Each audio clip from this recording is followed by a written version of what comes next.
competitions. All right, so what do competitions look like for each tier? So novice is a little bit interesting.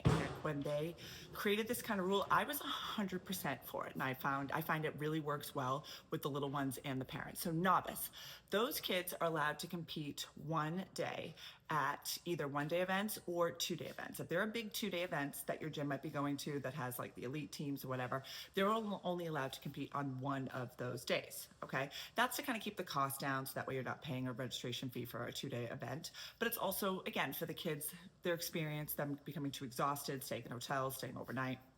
Okay, and what actually happens?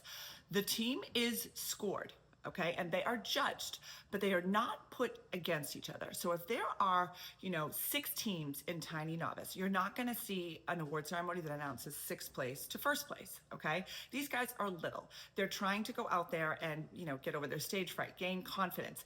I've seen back before this was a rule, the Tinies they'll be announced to 6th place and be like, what, did we get last? Are we losers?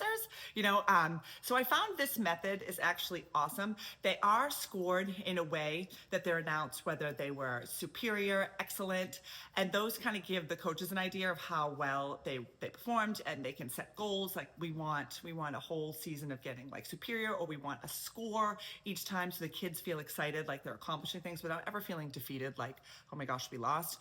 Sometimes tiny divisions can get really big because a lot of these kids, the little ones get started early, and you'll see at these big events, Tiny Novice will have, 10 teams, and those little ones, don't want to be getting 10th place thinking they're getting last, or they don't even understand it. So it's a great way for the kids to still get on stage. They are competing, but not really competing against the other teams. Prep also competes one day out of a two-day event, or one day, they can attend regular one-day events, but if there are two-day events, they only compete once. Those guys do compete against each other. So again, they want the older group. You don't have the 3-year-olds, you don't have the 4-year-olds in that mix, and those kids do compete against other prep teams. I know in the Northeast, there's a lot more tiny preps than there are tiny elites, so this technically usually is the bigger and more competitive division. All right, Tiny Elite, okay?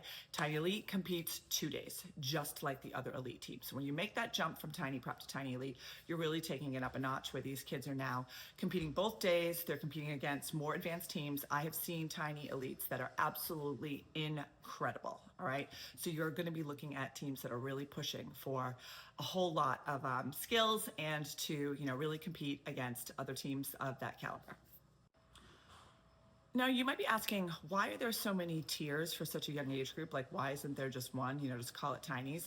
And while I know this can be confusing, I find the way the Tiny is set up within the USAF to be absolutely fantastic, because it does give us gym owners the choice of what we want to do with the type of kids that we have. Now, if you're a mom of a youngin', or you're a teacher, or you've coached, the differences in milestones when you're in that 3, 4, 5, 6-year-old age group is wild. These kids change immensely every 3 months. So you could have a 3-year-old and a 6-year-old that are on completely different planets. And if we're trying to push them on a team together, there's gonna be a lot of differences. Now, when you get older, there's not so much of a difference between a 17-year-old and a 14-year-old as far as skill set, as far as attention span. So this gives gym owners and coaches the opportunity to kind of pick a division that fits their kids very well. Now, at Cheer Factor, we are a 4-location gym. We usually have at least 1 and often 2 tiny teams per gym. And the way we do it is we offer a full year tiny team that we have registrations and evaluations for in the spring, just like our other teams. That team typically will turn into either a prep team or an elite team. We make sure that their ages, fit. If they're kids that are too young, we tell them to come back for our novice registration and evaluations. That usually happens in September. So we're right now gearing up for our registration for our tiny novice teams, and that's when we kind of open the door for the 3-year-olds to, again, those 6-year-olds that might not have wanted to do the full year experience, but they're coming in September, okay?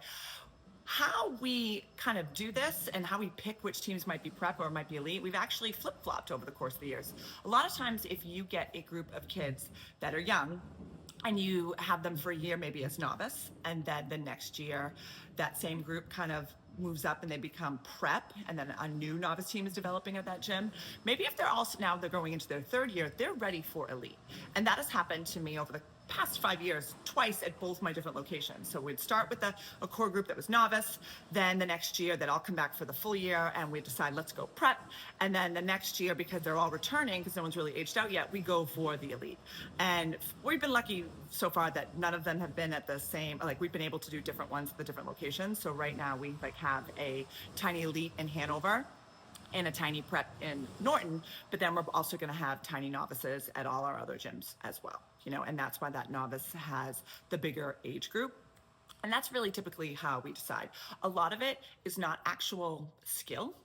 It is the kid's ability to learn and be able to retain, be able to stay, in practices, all sorts of things. Novice, often we will have, just one practice a week and it's only an hour, it's 45 minutes. While once we go to elite, that's when you have to be practicing twice a week. And the kids need time to adjust to that. I laugh that some of my best athletes right now were like tiny rejects when they first came in. They were too wild, they were too crazy. A lot of them were like coaches' kids that come in and just be like little maniacs. We're like, try again next year. My own kid, she was a tiny at one of the gyms that I was at, the one that's further away from my house, and I'd have to have her be there with me for the night just because to get back and forth. And she started answering the phone in the office, and telling people to stop calling because they were bugging her internet, YouTubing. So I moved her to the other gym so that way my mother-in-law could bring her home so she wasn't there all day. So tinies in that age, again, it's about them enjoying it. I say to parents a lot, they didn't pick this yet. You're picking it. So you want to decide, or you want to know that they really love it before you want to make that huge investment into, maybe going into elite or going into minis and all that. So tinies is a great way to get them started to see if they love it. It's good for them in every sense, whether they're going to be cheerleaders or not, because of the way they're able to learn and develop great body control, socialization, gross motor skills. There's so much good stuff. Confidence, getting on that stage. Those stages are very intimidating, and it's always awesome to see those kids get up there and just smile and live their best life. So Tinies is a wonderful opportunity for kids to get into All-Star Cheer and for families to get acclimated with All-Star Cheer. And I often find that if you start them this young, the sky is the limit. It's very rare that I see kids that have cheered since they were tinies not end up as fantastic cheer athletes.